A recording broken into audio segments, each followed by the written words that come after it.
All right. Hi, everybody. Thanks again for tuning in. We have another super special guest today, Alyssa, one of Paul's guests. So I'll let Paul introduce, or Alyssa introduce yourself, whichever way you want to go. But thanks for joining us. Hey, Alyssa. Hey, Fab. Thanks for being here. Alyssa Milot. Do I say it right, or do I say it too much with a French accent, Alyssa? Yes, good with the French accent. It's like totally French. It's like Merlot, cheese, Yeah. It's better than my lot, right? You've probably gotten my lot from a few people in the States. It's been so bastardized. It's terrible. Yeah. All right. So very excited to have you here. So Alyssa and I knew Alyssa from a past life a little bit, and then we were friends on LinkedIn, and we connected on a few issues. And I said, I want to have her on the show because she does something really cool that I sort of understand, but I'm not sure. So I want us to tell us about it. So she's a fractional CMO. And so, Alyssa, maybe first question we have for you is tell us a little bit about you and what is a fractional CMO? So, in the order that you wish. Yeah, for sure. I am a fractional CMO, correct. Fractional C-suite roles have sort of become a thing recently. It's somewhat new. There are fractional COOs now, fractional CFOs now, and fractional CMOs now. I think it started a little like all things do, more so in the US, where it built momentum to the degree that there are actual like full companies of CMOs where you can like tap into that organization and pick the CMO of your choice. And a lot of them are working contract, but it's kind of like a hive of CMOs. So predominantly what I do as a fractional CMO is I work with service-based or B2B businesses, usually in the mid-market range. So anywhere from definitely at least 2 million plus, maybe 5 to 10 plus employees. And business owners at that stage find themselves at a stage where they're maybe pretty overwhelmed by having to do the marketing, business development initiatives on their own. Maybe they have a sales team. They probably have an ops team, depending on what their product or service is. But they still find themselves doing a lot of that marketing work on their own, or they have agency partners. So they're what I call the head of the octopus, managing all these arms, and it's just wrecking them. And it's really expensive to find a really high qualified C-suite partner. And I shouldn't say partner because you probably don't want a partner as a business owner, but you want an employee. And so you have to pay them a lot to make them want to join you full time. And often that's a barrier for a lot of businesses. Yeah. So a fractional CMO comes in part-time. I can dedicate my time to 6 businesses at once. And they get my brain and they get my time, but they don't have to pay or take the risk of a full-time hire. That's really cool. So Fab, I'm going to let you ask the first question. I'm going to be polite. Oh my, I'm not used to this. I wasn't prepared. Cool. So let's just jump right into the questions I was interested in. Is like, what are you seeing in the marketing space? Like, what you work with smaller, like mid-sized businesses, like what are their challenges that you're seeing? And I know it's kind of a broad question, but what challenges are you seeing out there? Yeah. Well, it's funny. I often come into a space where there hasn't been much of a marketing presence. Again, it's the business owner or maybe some junior people kind of running the marketing show, and they've put a lot of their eggs in the baskets of executional partners, so creative partners. And that works when you're little, but when you start to grow and trying to really up level, it's kind of like building a house or a structure or a skyscraper without a cement foundation, right? They've built and built and built. They've executed tactic after tactic, and they're being like, this isn't landing. Why aren't we growing? We're doing all the right things.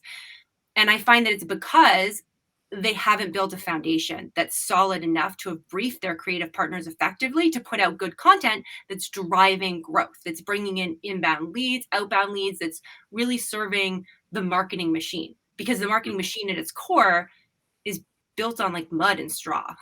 If that makes sense. So I come in usually and blow it up and then build from that foundation up. And often when we build a marketing plan, which is the last thing we do, it ends up being a lot of the same tactics that they've already tried to execute, but coming from a way better place with way better content and a way clearer foundation and brand product positioning. Interesting. And so I want to go back a little bit, because where did, you said, okay, so the idea started in the States of having fractional CMOs, but when you said they can choose, so are you part of a group of CMOs and then people interview the potential CMOs? Like, how do people choose you, or do you reach out to them? Like, how do you do that portion, and how does that happen? Yeah, for sure. I think it would be cool to eventually have a Canadian kind of conglomerate of fractional CMOs, but currently there is not. Certainly, we are like lone wolves, like roving the world, as of right now.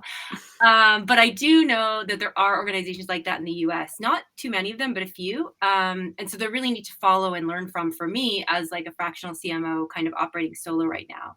But most of my clients in the business I work with come from referrals and those who are just tapped in and connected to me on LinkedIn. We share posts, just like, how Paul, you and I connected, by just like sharing insights and sharing stories, and sort of business owners tend to see, oh, I think I understand what fractional CMO does, and I think I need that. And slowly Canadian businesses, especially mid-market businesses, are starting to realize, oh, that's like a really helpful person to be on my team. That's cool. And are you seeing? Oh, go for it, Paul.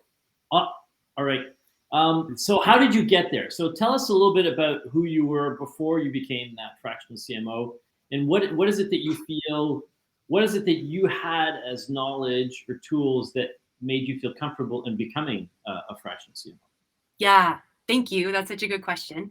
Thanks. So I like to say that I bring a combination of Fortune 500, Fortune 1000 brand experience, which I have in part one of my career.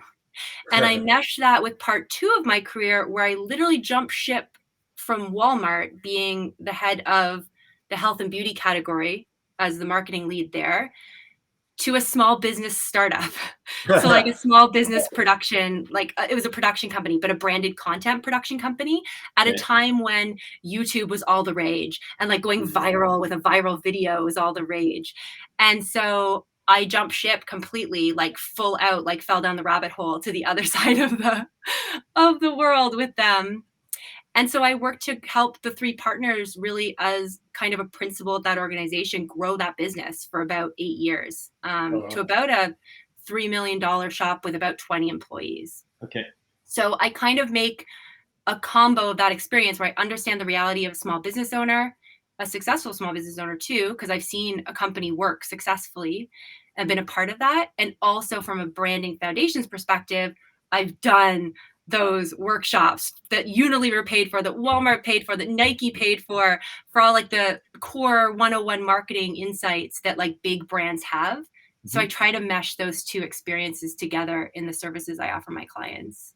Okay, that's interesting. So it's really a mix of, like you said, large companies and then that smaller business. So I guess that permitted you to say, okay, well, I know I can bring all this to the table. And then what made you decide to say, well, I don't want to work with just one company, I want to work with a lot of companies? Yeah, I like to run my own show. I don't want to be anyone's employee. And I liked working with clients a lot in my experience at the production company. I really did enjoy building those relationships with clients. So I knew how to operate with clients. I knew how to build relationships with clients and maintain accounts, so to say. And I just want to keep doing that. Like I wanted to become part of a team, but be able to be part of multiple teams and not be owned by anyone. And so that's where I love, like I always aspired to be an entrepreneur. It's been in my blood forever. And I think I just needed to get enough of a career experience to feel confident in being able to go out and have some real value to offer clients in the future. I totally relate to that. Yeah. Right? That's what I was going to say. Similar background here too. Very cool. Yeah. And Fab too, right? And I think for I don't know about you, Fab, but for me, it was all about build that confidence to know you can go out on your own, right? Get that sort of all that experience under your belt before you can get out there. Okay, Fab, you're going to ask a question. I'm going to buckle my lips. I was going to go back to more what you're seeing kind of on the market, and this may be contentious. I don't know. Answer it how you want, but are you noticing that, obviously they're coming through, they're looking for a fractional CMO, so they understand marketing to some point, but you're finding like a lot of business leaders struggle with marketing and what marketing can do for the company? Yeah, I think automatically business owners, people in general, when they think of marketing, think of big budgets and they think of tactical execution. Hmm. And I think the heart of marketing, and I do feel like this is truly what I learned from my big brand experience, the heart of the brand comes from a different place. The tactical execution is like the last thing that happens really when you're launching a product or launching a service. What matters is how you're positioning that out in the world, how you're making it seem different and better, and how you're making it really easy for people to digest and clearly understand. And until you've got the heart of your brand understood very clearly and really clear messaging on how to spread that around, you're just using tactics as vessels to spread that message then. So it's really, I think a lot of business owners struggle with understanding and figuring the core of their business out, like what their Hmm. true value is, who their real target is. A lot of people say everybody's my target. I don't want to ostracize the little guys to go after the big guys. And I'm like, well, who makes you the most money? Yeah, talk to them. Um, so it's like some of that logic when you can't see the forest for the trees. I think business owners get really stuck on tactical execution and really forget what matters in terms of what the hell are you saying in those tactics is what really matters.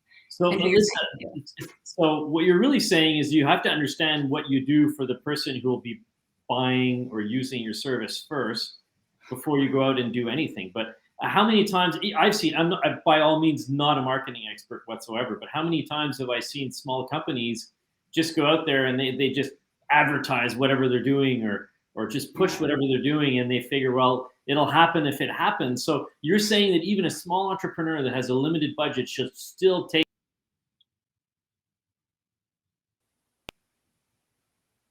Uh-oh. Hello. Okay, looks like we're back. The platform is failing us again. No. Yes, Paul, 100%. I got the gist of that. And yes, it's amazing how many business owners I connect with and say, who describe your ideal target? Like in like 3 words. Who is that person? They can't do that. Second, I say, what's their primary goal, problem, fear? Don't know those. And then I say, what's the main way that you improve and change their reality? In 2 sentences. And they don't know that either. So if you even have those 4 questions in your lexicon of quick understanding and ability to like dump out at someone very concisely and very quickly, you're ahead of the game. And a lot of businesses don't have that understanding to start. And if you don't have that, how is your rev op supposed to work? How are your sales guys supposed to connect with your marketing guys? How is everyone along the chain of your CRM system supposed to communicate with prospects and leads and customers It if seems so everyone's simple. singing a different tune?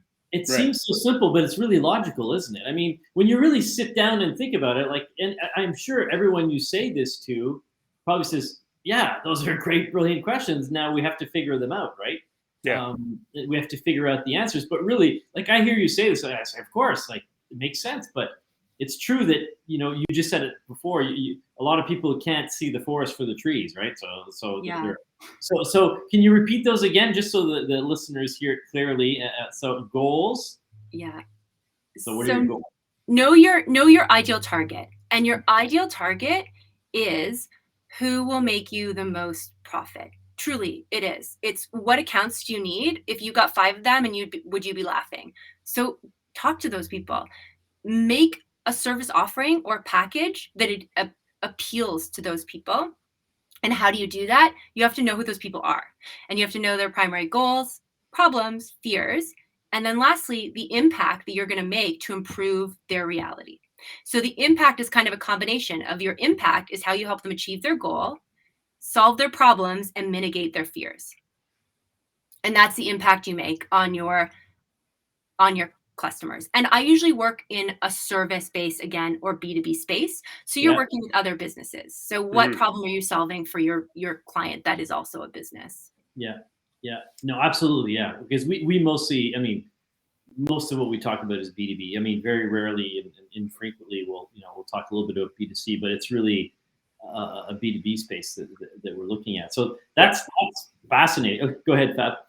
Yeah, I wanted to kind of tag on a bit on what you were saying before, because you mentioned a lot of profit, like which which type of customer drives the most revenue and profit and stuff like that. So how would you say, like, how should one measure marketing and the impact that marketing has? Like in my past life, there was a lot of debate. Is it like revenue? Is it like, well, as long as the brand's known, stuff like that? Mhm. How do you suggest we measure the impact of marketing? Yeah, I think it begins at making a strategic marketing plan. And when I work with clients, I build their plans in a very methodical way. The first is we outline your top growth goals. They're anywhere from 2 to 4. I wouldn't want more than that. You wouldn't want just one. And then you define those growth goals. And then you think, okay, what can we do as a marketing initiative or tactic or communication or business development tactic, however you want to frame it, to achieve that goal? And then what are those smaller initiatives underneath it? And that's how we build. Oh, did we lose? I think we lost Paul. We lost Paul. Hopefully he comes back. No. And that's how you build a strategic plan. So you know then that every marketing initiative you're doing is laddering up, at least in theory, in your best efforts, to a strategic growth goal. And then you can measure that in various ways. Be like, how are you measuring that goal? Is it revenue? I also like to make strategic KPIs for each of the initiatives. So let's say the initiative is an e-marketing campaign to connect with old clients who you haven't worked with for a long time and you want to reach out to them. Yep. So maybe it's click-through. Maybe it's people who called to book a meeting. I always encourage, whenever you do an email campaign, soliciting business from old clients, you also follow up with a phone call, because an email is not enough. And what's the impact of that? What are your results from that? So that's like a smaller way to measure that initiative. And then overarchingly, how does that initiative ladder up to helping you achieve that goal? And you can monitor the goals quarterly, biannually, annually. Okay.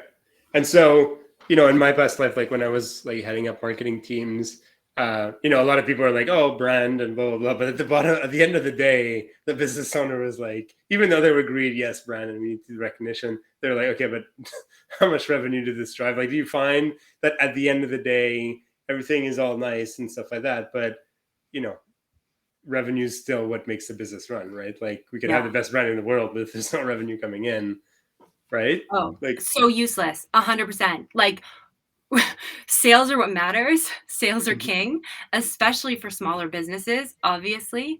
But I think measuring the value of marketing initiatives, half of it is trial and error too. Like, I like the idea of practicing agile marketing, stolen from the tech world, the SaaS world, where in the olden days, we would make a marketing plan for the year and we'd have to execute it over a long period of time. Like, Paul, you probably know this from like Roger's days, and Fab, you probably do too, leading marketing teams. And then after the end of the year, you have to justify the money you spent in some way that it was worth it, right? And it's not by sales necessarily. It's, we got this many impressions and 4,000 eyeballs, PVR'd through our ads.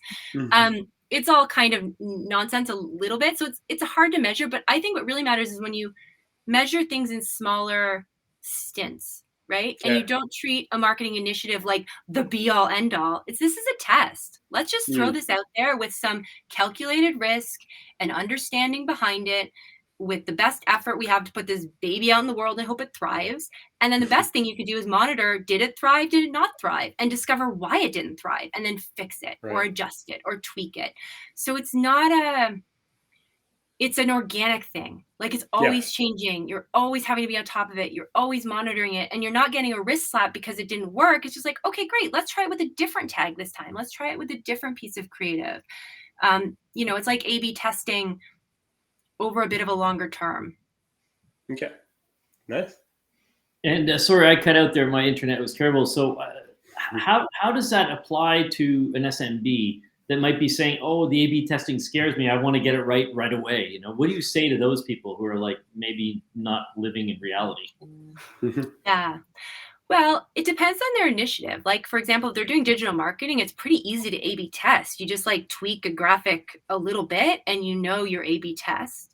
If it is something bigger, I call A/B testing over like a quarter. So you're saying, okay, how did this initiative go? Didn't go so well. What are we going to do next quarter to tweak it and change it? And that's not immediate A/B testing, but it's still like putting it out there and then learning from your mistakes or learning how to tweak or adjust based on putting together some really specific KPIs. And I really think that KPIs are important for initiatives because so many business owners also do stuff without ever putting a success metric towards it. And I think people get scared. They're like, oh, I have to do analytics. Oh, I have to like go in my Google Analytics and look at things after. And that's fair. Like I hate analytics. They wreck me. But if you even have a very simple goal, like click-throughs, like number of calls, responses, stuff that you feel not scared to monitor, but you do feel like can give you some indication of whether it may have worked or not, that's all you need. Okay. I do have a question. How much of your own marketing capabilities do you need to apply to your own business? So are you using what you teach your clients to grow your own business, or because you're a solo player, you find that it's inbound and you're not having to apply it to your own business? Just out of curiosity. Yeah, it's such a good question. It's so funny. Well, because I'm just me and I'm just like a single sole proprietor, kind of a sole contractor, I do a lot of my work through relationship building. So it's what's that networking call? How are you making an impact on that? So certainly when I'm working with any other businesses, they're like myself, I share how I operate. But when I'm working with larger organizations, they are working a level above where I need to operate, which makes it more, a little more elaborate, I would say. But the one thing, did we lose Paul again? I think we did. Are you still there, Fab, or are you frozen?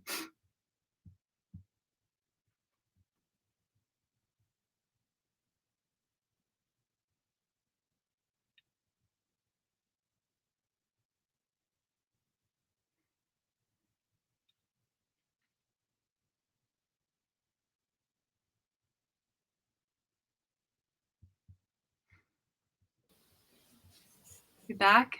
We're back. Sorry about that. I don't know what's going on. The platform is failing us today. At least it's cutting off just as you're answering the question, so it's not like you cut off halfway there. That was so frustrating. Like, oh, okay. That's so funny. I was like, I think I'm speaking, but I don't see the guys anymore. They're gone. Yeah, and I thought it was my internet. So anyway, so let's try it again. If you don't mind answering that question again, hopefully it sticks this time. And Fab, you're gonna have to call the platform or change your web or change your internet provider or something. I know. Wait, now I forget the question. It's like how much of what you teach or show do you do for your own business? Thank you. So it's an interesting question because obviously I'm working with sometimes larger organizations who need far more elaborate marketing strategy than I do as doing my contractual kind of work as a sole proprietor or a sole business owner. But one thing that is important, and it is very difficult to do this foundational branding work to the degree that I, in my own frustration after a year of business where I knew I needed to kind of revisit my packaging, my brand positioning, my product positioning too, in terms of the services and packages that I offer. And I was blowing up my old website. I was like, damn, I wish I had like another me, like another brain to just like pull me out of my own head, because this stuff's hard. It's really hard to do. And I honestly believe it's the reason why I have a successful business, because I could say to the cows come home what businesses need to figure out in terms of their core branding and product positioning. But for them to sit down and do it on their own is really difficult. So I even like creeped, full out creeped, this lovely, amazing, very experienced fractional CMO who has years on me. Not necessarily in age, but in just time of business. And I fully like creeped him, was like, can you be my coach? And he was like, I don't really coach, but I was like, can you just help me? I need someone else to pick my brain. I need help with this. I need to suck it out of my brain. I need someone else. I can't do it on my own. And it's the same thing I do with clients every day, which is so crazy. And so that gives a sense of how hard this stuff can be. It's interesting because I was just listening to an amazing podcast. It's called Smart People, and I forget the name of the guest, but he was saying that even people who know how to do things need a coach to help them do the same thing. Right. Yeah, like even a surgeon needs a surgeon, even a therapist needs a therapist. I realized that, and I was like, this is hard stuff. And I do it with my clients all the time, and it's really hard to do it yourself and for yourself because you're trapped in your own head. Yeah, interesting. Yeah, that's good. So I want to ask you a question, and it's something that is very interesting to Fab and I. So how do you gauge in your business? So Alyssa, what you do, the amount of years you've been doing, the amount of years you want to do it. How do you gauge success in what you do? What is your definition of okay? This is going well, and do you ever get there? I kind of took an existential perspective on this because I really do take that on life. And to be honest, it's like how happy I am with my day. Like, are my days I enjoyable? love I'm it. not kidding. Like, is my lifestyle good? Are my days good? Am I happy? And that's it. That's truly it. And that's what I like to remind my clients about too when they're bogged down by things. I'm like, what brings you joy? Like what do you like doing? And there will never be enough money. There will never be enough acumen, whatever it is. Like, I don't know how to even make that benchmark for myself because I'm like, even if I get there, I'm going to want something more. So truly, and especially now being an entrepreneur where it can be very scary, very isolating, I just think, do I feel good doing this? Is this the choice that I would make if I could do something else still?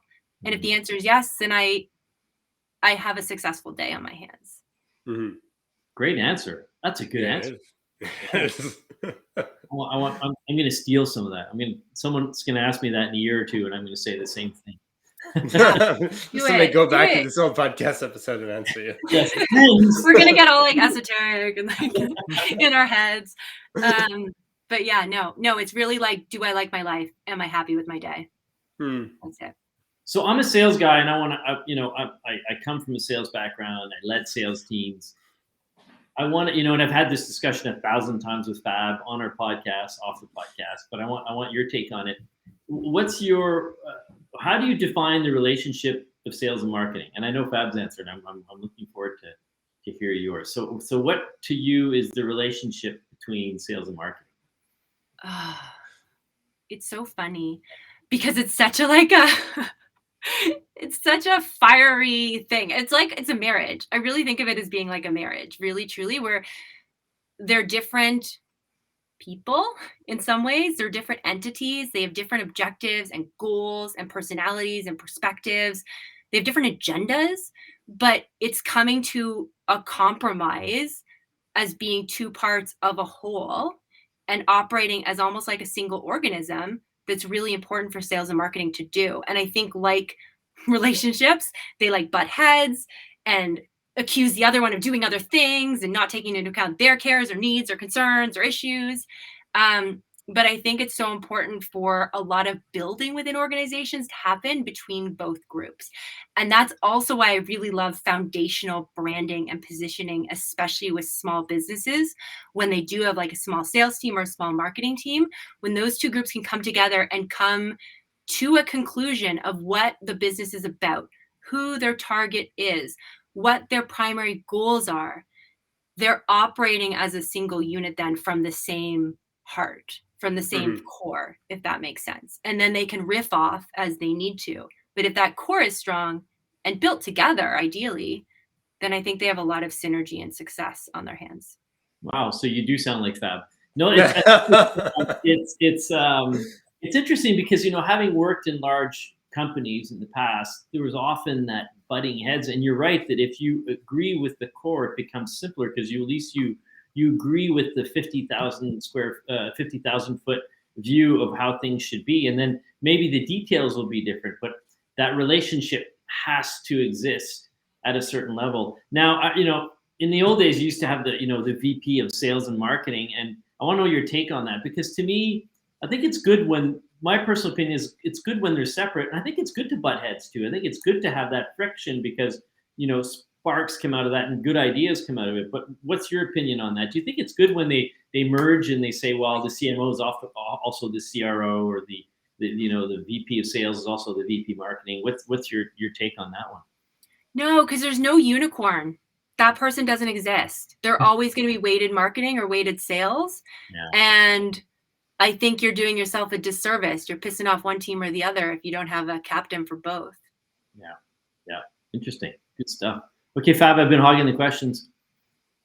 No, I've been thinking a lot about what you were saying, so I was kind of in my head a bit there. But no, I mean you're completely right. I don't know if this question more than confirmation, confirming that I found what you said really amazing. It's, and I think it's like, back in the day, the system. Obviously, I'm an ops guy, so like a lot of the systems were, like some, sales was in Salesforce and marketing was doing their thing with like, Marketo or whatever, and more those systems are becoming integrated, and it's just so amazing when you're able to talk to, like, have all these people around the table, like like marketing teams and sales teams and, account management, who take the puck after sales, and get them to build this common thread together. And yeah, there'll always be some issues, right? But if they're all building off the same foundation, I think that's Yeah. really great. I So think Alyssa, about it too. Oh yeah, I go want to ahead. give you a compliment because I find, other than Fab, I find when people talk about marketing, it's often kind of blurry and nebulous. And I find you really lasered in and focused on what's important. And like even me, who's a consummate salesperson, says, I get it now. You got to start here, you got to go there. And I like that because all the things that are kind of moving around, someone said, it's very clear on the path that needs to be, the road that needs to be taken and the path that needs to be cleared to get to the right place. Sorry, I interrupted you. So No, thank you. Am I allowed to? I won't officially swear, but I like to think of myself as a no BS creative person. So like, I can riff on things and be creative, but I want to cut to the chase and cut the fat. Don't give me jargon. Don't give me acronyms. Don't give me fluffy BS. Like, tell me what you're offering. Tell me what's in it for me, and tell me who it's for. And the more business owners can think about things from that perspective, I think the less stressful marketing communication becomes, right? Because they think they have to jazz it up. They think they have to say crazy things. They think they have to grab attention. And all you're doing by doing that is ostracizing people because no one wants to listen to that. And people, and this sounds terrible too, but it comes from my like big brand days of building like billboards and mass communication, is people are lazy and stupid, period. And even if they're smart people, they are lazy and stupid when it comes to digesting content to a huge degree. And so I always remind my clients to think about the laziest, stupidest person, the most distracted mom who you're targeting, the most, busy dude that you can imagine who has no time to digest your content or interest. What can they pull from this quickly and efficiently to say, oh, this is for me. I see value in it. Yeah. It reminds me, I don't know what the book was, but it was it was a writer who started out in the advertising space, and the biggest lesson he's learned is the biggest lesson he was told was like, nobody wants to read your shit. Like that was like his boss was like, nobody wants to read this. So assuming that nobody wants to read this, what would you say? And that changed and that's where everything. it's so important to like know your target, because someone out there does want that, because they're looking to solve the problem that you can help them solve. And so you want those people who are in pain in whatever reason, like the business is really struggling for whatever reason, the business owner who needs this solution within their organization immediately. They're looking for that. They're searching for it. And so that it's just a matter of saying the right thing so that person searching can find you in the dark. It's almost like picking the right like color or the right light bulb for them to see. And you can only figure out that secret code or that secret combination if you understand them really well and you understand how you can help them really well. And then those two are like a lock and key. So you're not talking to everybody else. That's the thing. Like, it doesn't matter if no one else listens to you, because you're only looking for that one like beacon in the dark, really. And they're looking for you too. And so it's you make sure you have the right color on their end and you're saying the right things, and then you connect. It's interesting, just to bring it back to the advertising world or my previous life in media. And as a consumer, I used to tell people I hate advertising, so I'm probably the best person to help you do it. Because if you can reach me, then you're doing a good job. But it's true that whatever it is that you're looking at, when the marketing or the copy or whatever it is does reach you, you really do feel a connection to it. And yes, some products are for everybody. Everyone needs to drink water. Everyone needs my Kleenex, sure. Yeah, you know, so there's that stuff that's a little bit more niche, and you really have to cut through the BS, cut through the bullshit to get where you're going. But also, you're right in that the conversations, again, coming from large corporations in the past, I used to remember people who'd say, well, dazzle them with bullshit, basically. And you'd be, in a million meetings a day, and it was just like, oh my God, we could have cut this down to 15 minutes and get to the right point. But, people, and often the psychology of large businesses is people are more, and I heard this recently, people are more interested in keeping their jobs than they are about doing the right thing. So, maybe that's what makes you as a personal entrepreneur and Fab and I really honest, because we're there to really help the person. If we don't help them achieve something, they're going to cut us out. So it's the same thing in your messaging. So it's sort of a philosophy, right? It becomes a philosophy of life. Just move forward in the right direction and cut to the crap and get to the point. Yeah. And I think a lot of business owners get misled by mass communication out there because they get confused by B2B versus B2C communication. And they're very different beasts. Service-based B2B is you just need to really figure out who your person is, who your ideal client is, and then really what you have to offer them. And it's not about being jazzy. It's not about being elaborate. It's about just a straight, value proposition, really, that you're putting out there. Yeah. So keeping it simple is less stressful anyways. I know I'm coming close to your timeline, but you addressed something that I really want to touch, and then we can, I know you both have to go take care of some children. So, when you talk about value proposition, like I find, and I don't know if you see this too, often people say, well, our value proposition, it's what we do, it's what we're good at, but really the value proposition, and tell me your opinion on this, is about what value you're bringing to the client or to the person who will be using your service or your product. It's not about what you can get from it.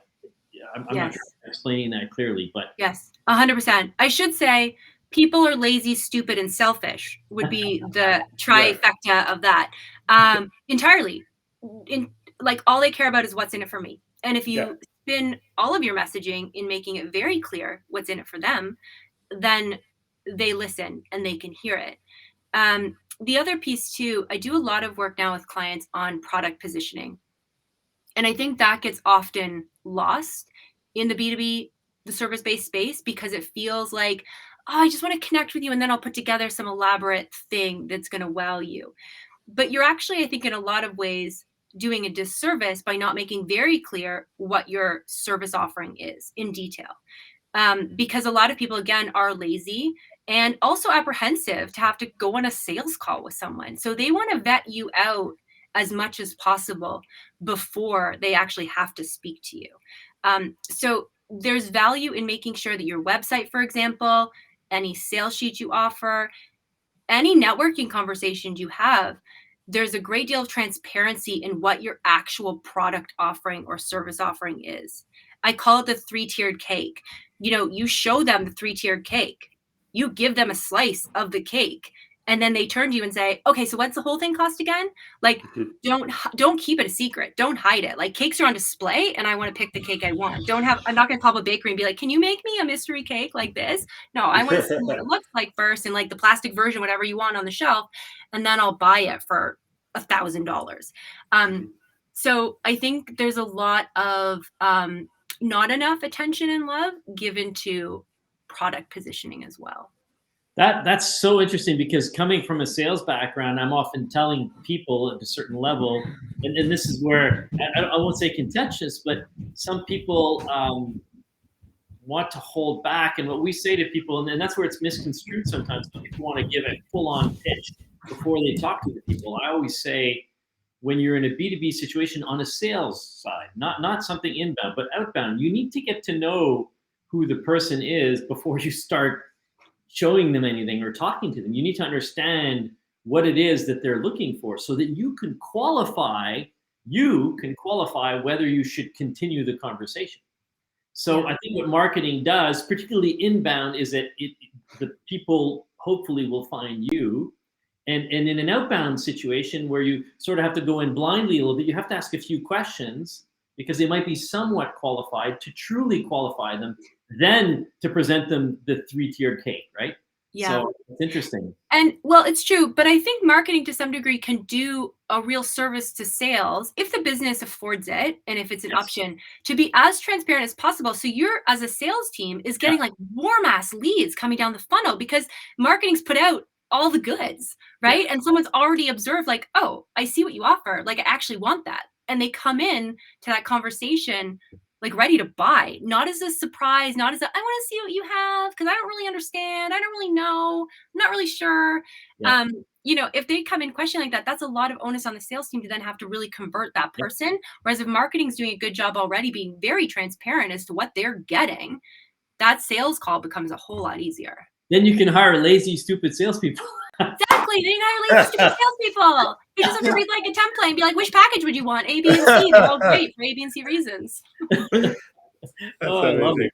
Okay, so I think you guys are coming close to your. I could go to you know, I go for another hour, but I think you guys are gonna have like children, you know, hungry children dying at your door if you're not. I'll put chicken fingers on. It'll be fine. Yeah. So thank you so much, Alyssa. This was really, really fun. It was great. Yeah, it was really educational too. I learned a lot today. I was actually taking notes. So thank you very much. And you know, we'll hopefully have you on again, maybe in a few months, and you'll have more information for us and more wonderful insights. But, yeah, this was so fun. Thank you guys. I could chat about this stuff all day too. So next time we'll make it earlier when we don't have to do child pickups. All right. Awesome. Yeah, and you need to write a book, Alyssa. This is good stuff here. I love the way you present stuff. You need to write a book. Thanks. Oh my God, I hate writing things. I'm a total dyslexic, so the idea of writing a book makes me like want to die. But I love that and I appreciate it. I'll brain dump with voice memos all of my book ideas, and maybe That's perfect. Then you can have someone Hire a write it for ghostwriter. you. Yeah, exactly. Get a ghostwriter. Yeah. Good call. Good call. Awesome. Well, thank you. Thank you guys. It was such a pleasure. Yeah. Likewise. Thanks. Fun. Bye. Bye.